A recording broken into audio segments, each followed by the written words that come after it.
James Nichols joins me in today's emergency podcast as we discuss one of his recent articles that sparked a discussion amongst the Devils discourse. And we're also going to talk all things New Jersey Devils and Jersey Joe, even though he is not accompanying us on this crossover. He still sent in some questions that he wanted to ask James specifically. And it's a big day for the Devils because, once again, they're just one win away from clinching a playoff spot. So there's a lot to talk about in episode number 2 of the day of Locked On Devils. Buckle up, everybody.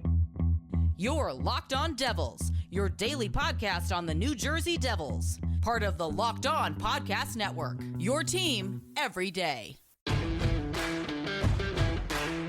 Hi, this is Bryce Salvador, and you're Locked On Devils with Trey Matthews. Elliott scores! Oh, Stevens stepped up, nailed it. Brodor's got the puck. What a shot. The Devils win the Stanley Cup. Alrighty now, what is up, New Jersey? Welcome back to the Locked On Devils podcast here on the Locked On Network. I'm your host, college hockey play-by-play announcer, Devils writer for Pucks and Pitchforks, and also part-time credential media member, Trey Matthews. Joined alongside Devils writer for the fourth period. He's appeared on this show before. It is the wonderful James Nichols. James, how you been holding up? Doing well. How are you? Can't complain. At the time of recording, Devils are just one win away from clinching a playoff spot. An exciting time. I don't know how long you've been covering the Devils, but it's been a long time coming for them to finally get back into the playoffs. Yeah, just my first season with the Devils so far, but you're right. It's been 5 seasons since they've sniffed the play. The last time that they were in, I believe there was only 4 players on the roster right now who were actually part of that run, and Damon Severson, Nico Hischier, Jesper Bratt, and Miles Wood. So plenty of guys on the team now who have playoff experience after Tom Fitzgerald acquired who he did this summer, and another guy or two at the deadline. But for the rest of the roster, there's a lot of a lot of guys who haven't been there. So it'll be interesting to see how it goes. So obviously, I got to address the elephant in the room. So a few days ago, I did an episode centered around one of your articles about the Devils and their more recent outings against the Tampa Bay Lightning. So my thing is that, and I wanted to give you a chance to speak and things of that nature. So my thing is that I was actually agreeing with what most of the things you said. The Devils, the shootout situation is that, yes, they got the point, but at the same time, they didn't get the win, and the shootout won't even.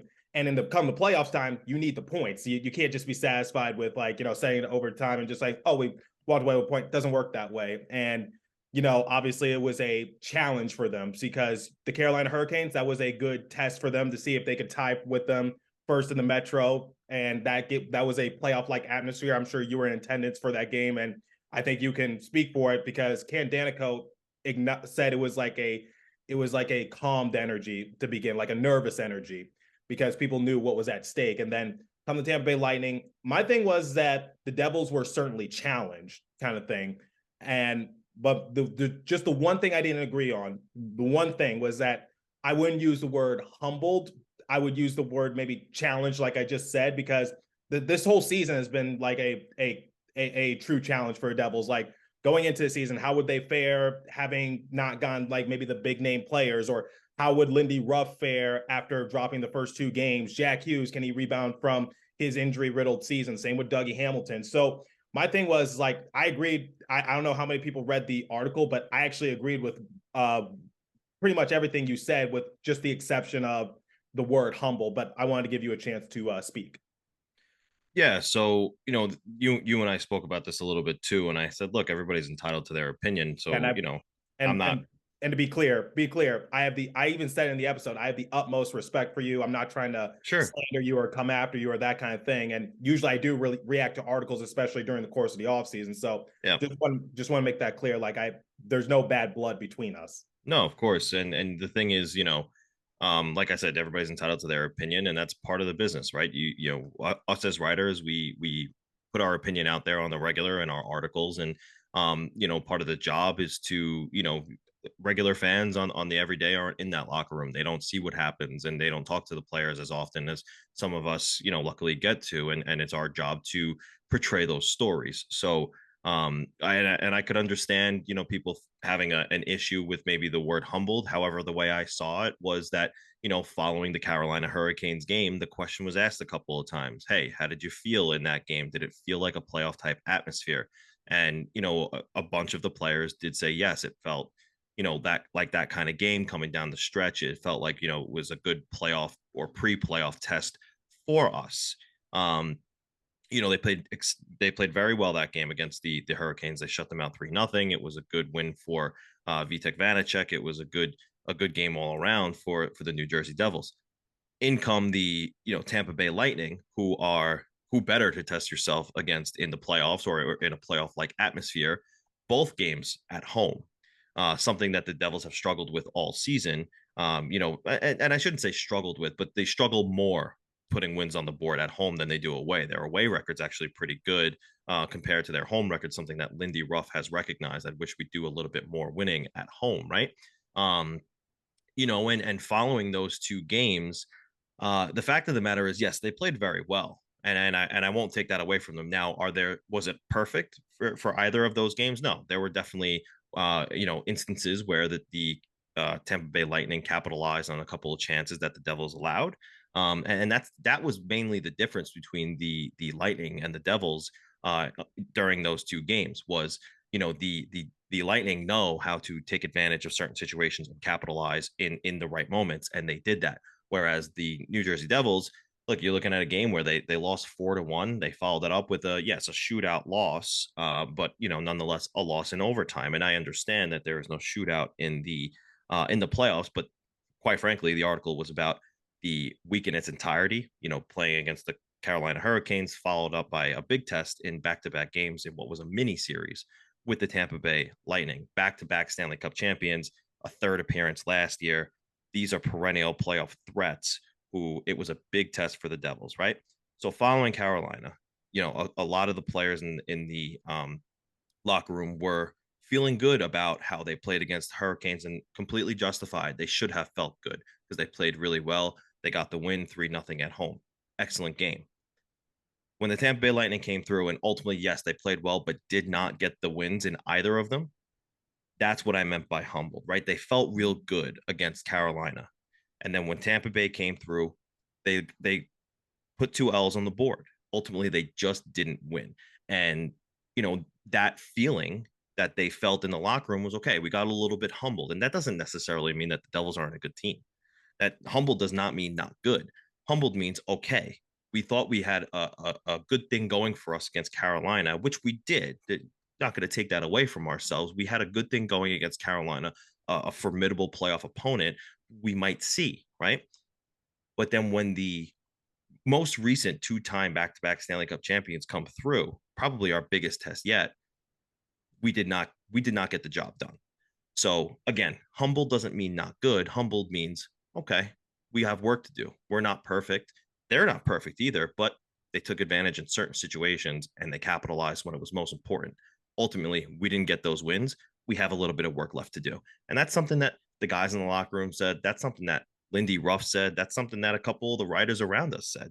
One of the things that they missed the most was capitalizing on certain chances. Jack Hughes didn't score in any of these games, right? He's struggling a little bit right now. Yeah, and look, these things happen. 2 goals in the last 17 or 18 or so games. Right. Yeah. So these things happen. Damon Severson was the only Devil who scored in the first period in the first game against the Lightning, and then a good game for Timo Meier. It was a little bit of a coming out party for him on home ice. Scoring a pair of goals in the third period, making it a tight game, a close game. But ultimately, like I said, when they didn't get the job done against the most second most recent Stanley Cup champions, and again, they were there in three of the last seasons. They were there. They won 2 out of the last 3 seasons. It's a big test. So yes, humble does not mean bad. And that's not what I meant. What I meant was, and the article was a timeline. It started with Carolina, ended with the last game against Tampa Bay. They started feeling real good, which was indicated. And the way it ended, listen, they didn't get wins in the back-to-back miniseries. And that's a little bit humbling. And that's how they felt in the locker room. Okay. So obviously I've had the chance to go into the locker room, went into the locker room just a few weeks ago when the Devils were in town to play the Coyotes. And one thing I say is we see it from a perspective that fans don't see it. And now I guess since I'm not in the locker room anymore, I am now back in the seat of a fan's perspective. So obviously you're still at the locker room. You're still able to, talk to these players and get a feel for certain things, because the one thing I say, like when people like read quotes or whatever the case might be, people might have their own interpretation of it, but the only people who can say like, this is what the tone was like, or this was like how it was said is you, or like Ryan Nowazinski, Christy Flannery, Amanda Stein, whatever the case might be, because you guys can make that you guys can make that assumption as to like how the tone was met. So like I said, I totally agree with everything you just said in regards to that. Just like, and I guess I didn't see it from that perspective. So, like I said, I apologize if it came out wrong or that kind of thing. I was just obviously there's no bad blood between us, and I should have contacted you first, but like I said, I felt, because my thing was like, I felt as though I was like, defending you in a sense, like saying like, yeah, he was right in this case, because I don't know how many people just like jump to the conclusion, because people just like maybe read the title of it and then they just don't read the article. And sure. I agreed with the meat and potatoes of it kind of thing. So yeah, so I'm glad that we were able to air that out, and basically you get your perspective. And like I said, you are one of the few people who are actually in the locker room interacting with the players, so you could get a feel for the overall atmosphere kind of thing. So right. Yeah. So yeah, I'm not going to argue that. And I wasn't in the locker room. You were. So yeah. So Devils, and Devils have a chance to, when this episode goes live, they have a chance to possibly clinch a playoff spot with a win against the Buffalo Sabres. And I think that can be a big confidence booster for them, because Sabres have been struggling their last game, because I think they gave up 7 goals to the Nashville Predators, if my memory serves me well. But this could be a good opportunity for someone like Jack Hughes to maybe get out of his funk a little bit, or, maybe just put up those points on the boards, get the playoff spot, and now your focus can shift on how do we get ready for the next step. Like now it's officially official, because the Devils can lose the rest of the way and they still have a playoff spot. Yeah, absolutely. I mean, just tracking through their last 4 games, they've given up 23 goals in their last 4, 7 to Boston, which, that's going to happen when you play a team like Boston and you're a young, inexperienced team like Buffalo. But 7 to Nashville is significant, because, the Predators and the Sabres are both maybe not playoff ready. So, and Nashville's a team that sold off their pieces, where Buffalo's a team on the up and up. So, and then, they lost 5-2 to a team like Philly. They play hard, but are they as skilled as Buffalo? Probably not. So this is definitely a game where the Devils probably should, and you hope that they do, assert their dominance, show that they are the team that they are for a reason. They've been, maintaining second place in the Metropolitan, competing for first and top 3 in the NHL for a long time now. They just have to do what they do best. And Lindy Ruff consistently reinforces the message. Hey, make sure you have that constant puck pressure, continue pressuring that puck in all 3 zones, use our speed and skill, get pucks deep, win board battles, and, ultimately have that puck in the offensive end more often than you do in the defensive end. So, if they can continue getting good goaltending like they have been, and they can, maybe wake up, a guy like Jack Hughes who's struggling a little bit. Jesper Brackett's on the board the other day. That was good to see. Timo Meier is starting to, come into his own. I think Nico Hischier needs to get on the board a little bit here. I shouldn't say that, actually. He scored a nice goal the other night, and shorthanded as well. But again, they have gotten that production throughout the lineup up and down. The Timo Meier thing is starting to work itself out now. It's time for Jack Hughes to get going a little bit, and as long as the goaltending remains consistent, they should be okay. This is a game where, like I've said before, against the Buffalo Sabres, who are at this point not likely to make the playoffs. They should assert their dominance and show this is why we have been one of the top teams in the league this season. Okay, so my partner Jersey Joe couldn't accompany us on this crossover. He's here in spirits, and I told him, like, look, send in your questions that you want to ask to you, and I will relay them and bring them up on the show. So Joe's first question is, do you see the New Jersey Devils trading Severson this offseason? If yes, do you see him yielding a fringe-ready NHL player or an early load of picks and players? The only way I think he could get traded is if it's at the draft, if a team wants to maybe acquire his rights to have the first shot at signing him. But, if that doesn't come with an extension built into the trade, I can't see it retrieving much. Maybe it'll, a mid to late round draft pick. Um, and other than that, I don't really see him getting traded.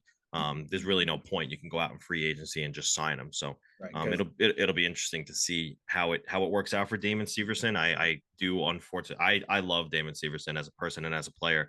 I don't want to see him go, but I unfortunately think he ultimately will.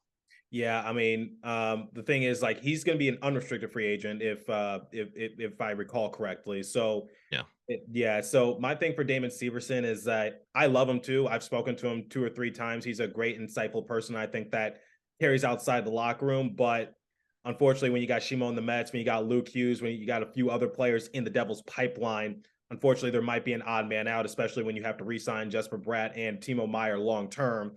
And you could get someone for a cheaper penny compared to Damon Severson. So yeah, I mean, unless, like you said, unless it's at a draft circumstance, because I think the Devils will just like maybe let him walk. But even if they do trade him away, I've said it in past episodes, be prepared for not really get much in return. Now, Jersey Joe asked this: how will the Devils benefit if Lindy Ruff does move on to another role while Andrew Brunette is a coach in waiting? I talked about it in my previous episode, and it's something we have to consider because I think this is the final year of Lindy Ruff's contract, and obviously they brought in Andrew Brunette during the course of the offseason. Just in case things did go south, they can have someone like Andrew Brunette who knows how to take over, because we saw what he did for the Florida Panthers just last year. There's someone that can serve as your replacement for Lindy Ruff, but the Devils are obviously a playoff team. And now it's just like, does Lindy Ruff get extended? Does Lindy Ruff retire? I think the choice is up to Lindy Ruff as to whether or not he wants to stick around or maybe step down and take another role, because Tom Fitzgerald has revealed that if Lindy Ruff doesn't want to be head coach anymore, he would have some sort of an advisory role with the Devils organization. So going back to the question, how will the Devils benefit if Lindy Ruff does ultimately decide to take a back seat and Andrew Brunette is the next one in line? Um, First and foremost, I'd be leery of not bringing Lindy Ruff back if he wanted to be back, just because, again, the Devils have done such a good job this season of adjusting on the fly when necessary, and the part of that is because of the way that Lindy Ruff has been able to adjust with his team as well.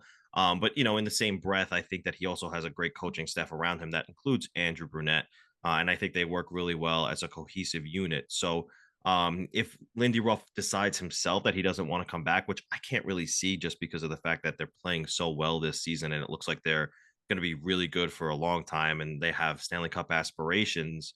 So I'd be hesitant to say he won't be back next year, and I see no reason why Tom Fitzgerald wouldn't want to bring him back. But for argument's sake, if he did want to step away, be an advisor, I don't know how much there would be a benefit, because I do just feel like this coaching staff has this consensus agreement that what they're doing is working, and they work together to create the system and to adjust it and tweak it when needed.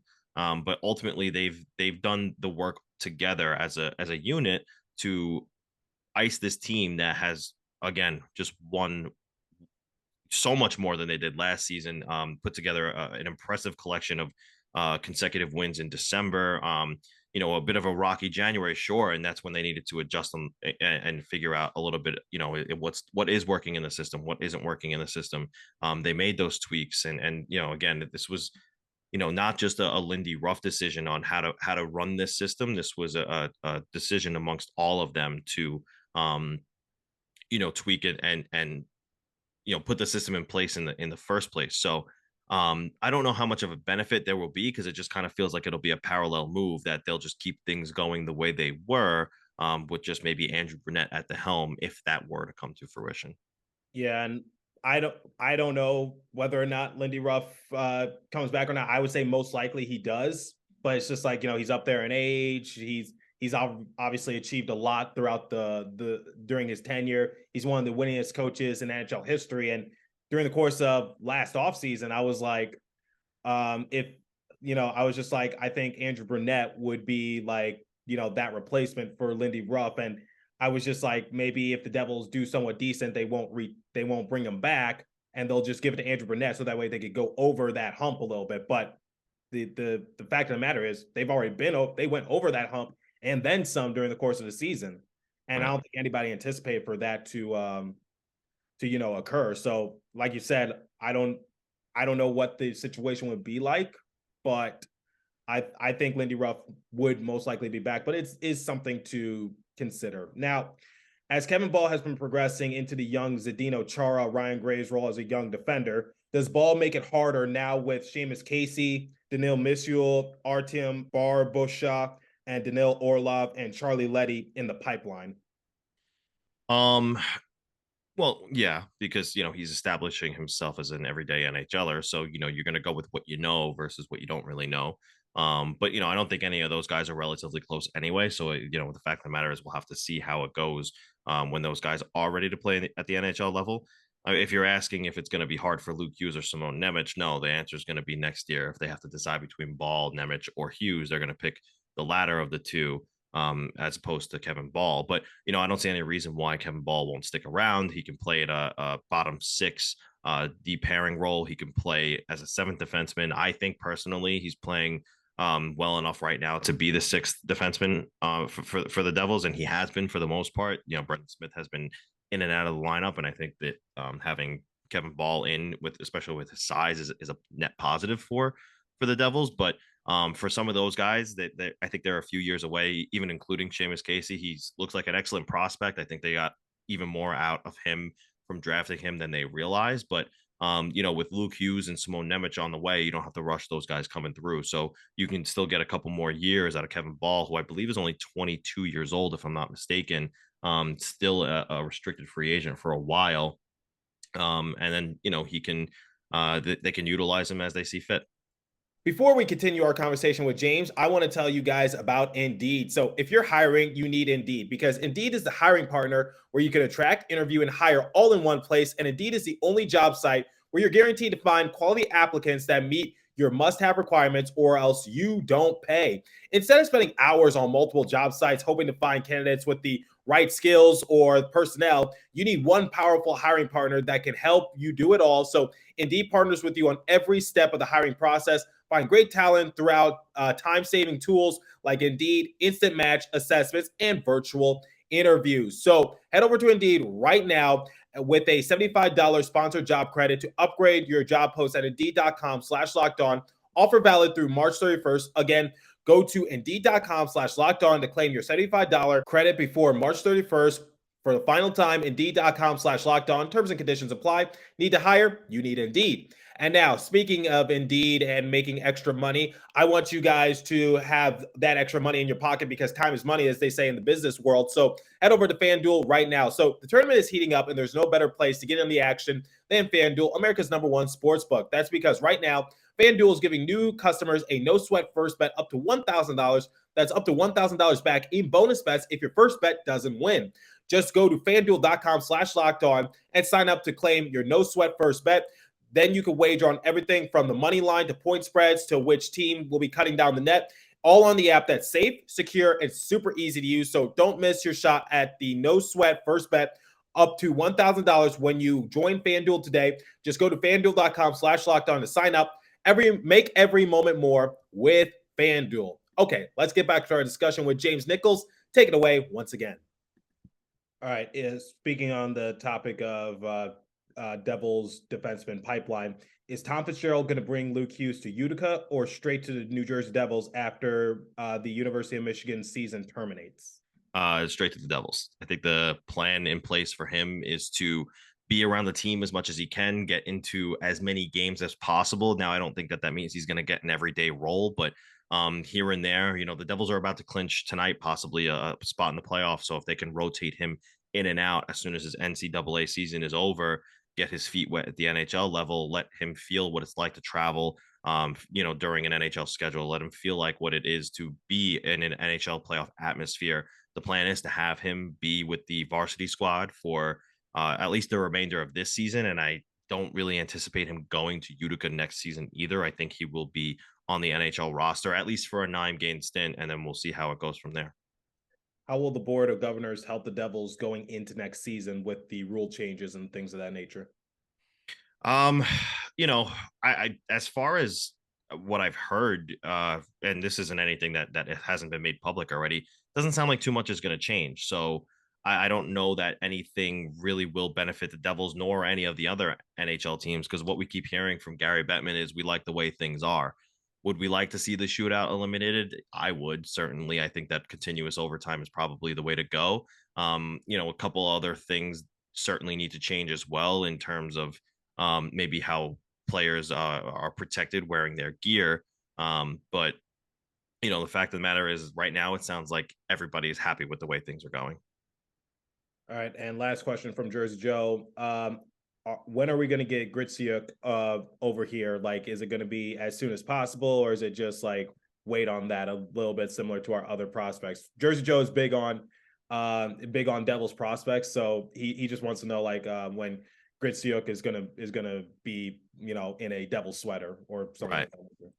Yeah, it sounds like, and if I'm not mistaken, I think he signed another 2 years in the KHL, so I think he's got an extension worked out there with the team he's playing with overseas. So it'll be at least 3 years, I think, until we see a Gritsuk from overseas in the KHL right now. So my final question, this is me personally, where do you see this Devils team going come playoff time? Because my thing is like, it's so hard to assess them just because we've seen them go on that 13-game win streak. But obviously when I was there, we've seen them struggle at home, but we've seen the surgence of Jack Hughes, Nico Hischier, Jesper Bratt, and also getting Timo Meier helps a lot of things. It seems like Vitek Vanacek is getting back into it a little bit. Akira Schmid has been a huge surprise. So I want to hear your thoughts. Like, where do the Devils go come playoff time? Is it like Stanley Cup? Is it like maybe just get out the first round? Where do you think is the best realistic scenario for them? I think their biggest test is going to be to get out of the first round, just because it's been 5 seasons since they have been to the playoffs, right? We know they're going to get there. It's what are they going to do with that opportunity? So we're anticipating them playing the New York Rangers, and I think that that's the most likely matchup that we're going to see. And the Rangers right now look to be firing on all cylinders. It took them a little while to get their feet under them, but they look really good right now with the additions of Tarasenko and Patrick Kane. Not as much Patrick Kane. I think Tarasenko is really the big get there. But you know, Patrick Kane, you can't count him out. He's, you know, that seasoned veteran, 3-time Stanley Cup winner. So, you know, I think if they can get out of the first round, I think the sky's the limit for them. There's no reason why they can't take on anybody else in the league, because I think the Rangers are up at the top of the league with the best of them. So if the Devils can manage to get out of the first round, which I think is very possible, and win that series, I don't see why they can't go on a deep run. Now, obviously, goaltending is the big question mark, because obviously the Rangers have Igor Shesterkin, but I think that the Devils goaltending has been excellent this season. Obviously, Vitek Vanacek has been doing what he's been doing. Mackenzie Blackwood has been, you know, hit or miss. You know, there have been games where he's been really good, and there have been games where he's probably given up one too many.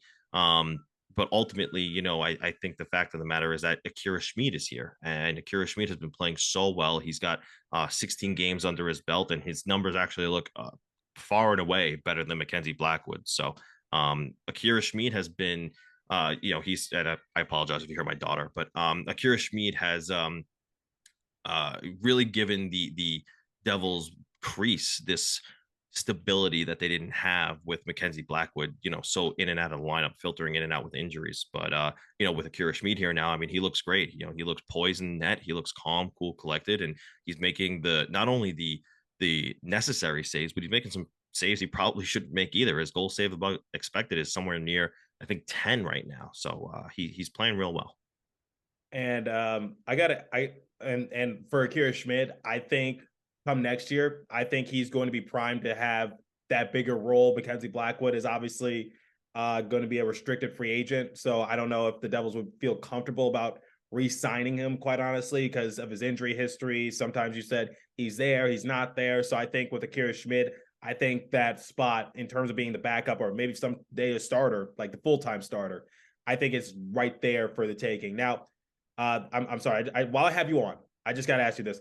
how does the winometer like work kind of thing? Because I've used it on my show before when you tweeted it out, but it's just like, how is that like determined?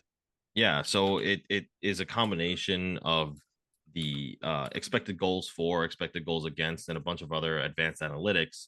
I think when you click on it too, it should give you a pretty decent explanation. But it is a combination of expected goals for versus expected goals against, and how some of the line combinations are working. And as far as how the goaltenders are playing in it, expected goals for goaltenders as well. Goals saved above expected, above anticipated, so on and so forth. So there's a pretty good read up on it on Money Puck directly. If you go right to the winner meter and you click on it, it gives you an explanation of how it works and the mathematics they use to calculate that formula. James, thank you for taking the time out your busy day. I know you got to cover the Devils game a little later today, even though they're in Buffalo. But before I let you go, where can everyone find you at? Yeah, you can find me on Twitter at James Nichols NHL. My work's at the fourth period. I have a couple podcasts in my bio if you so pleased to check it out. And we'll be doing Twitter Spaces. We do them weekly with Ryan Novozinski, and we got one coming up tonight, 6:00. Nathan Bastian Elite. Always. All right, James, thank you for taking the time to come on, and I hope to see you soon. Absolutely. Talk to you soon.